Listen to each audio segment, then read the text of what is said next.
తిరుపతిలో కార్మిక సంఘాలు ఆందోళనకు దిగాయి. కేంద్రంలో బీజేపీ సర్కార్ ప్రజా వ్యతిరేక విధానాలపై నిరసన చేపట్టారు. ఇక మోదీ సర్కార్ కార్మిక సంఘాల హక్కులను కాలరాస్తుందని సిపిఐ నారాయణ ఆరోపించారు. ప్రజాస్వామ్యాన్ని నిర్వీర్యం చేస్తూ పార్లమెంటు సమావేశాల్లో ప్రధాన బిల్లులపై చర్చ కూడా జరపడం లేదని మండిపడ్డారు.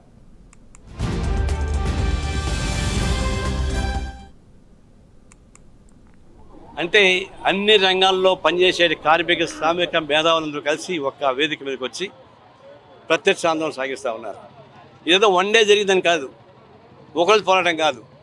ఈ రోజు నుంచి అంచెల వారీగా క్షేత్రస్థాయి నుంచి మోడీ అనుసరించేటువంటి విధానాలకు విధంగా పోరాటం సాగించిన సమస్య పెడతా ఉంది. ఒకవైపున కార్పొరేట్ వర్గాలకి రాయితీలు ఇస్తూ ఉన్నాడు, వాళ్ళకు ఉచితంగా భూమి పంపిణీ చేస్తూ ఉన్నాడు. దాదాపు 28 లక్షల కోట్ల రూపాయలు కార్పొరేట్ వర్గానికి ఆయన అప్పగిచ్చాడు. కేవలం 90 కోట్ల మంది ప్రజానీకానికి ఉపయోగపడే గ్రామీణ ఉపాధి పథకానికి వచ్చింది 10 లక్షల కోట్లే. అంటే దీన్ని బట్టి సంపన్న వర్గాలు దోచిపెడతా ఉన్నాడు. ఇది అడగడానికి ఇంకొకటి ఏంటంటే ఈ బడ్జెట్ వస్తూ ఉంది, దీనిలో మనం చూస్తూ ఉన్నాం.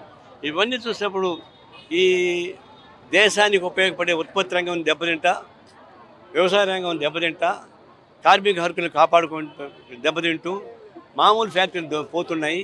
ఇవన్నీ ఉన్నప్పుడు దేశ అభివృద్ధి ప్రమాదం వస్తుంది. జాతీయ స్థాయిలో సార్వత్రిక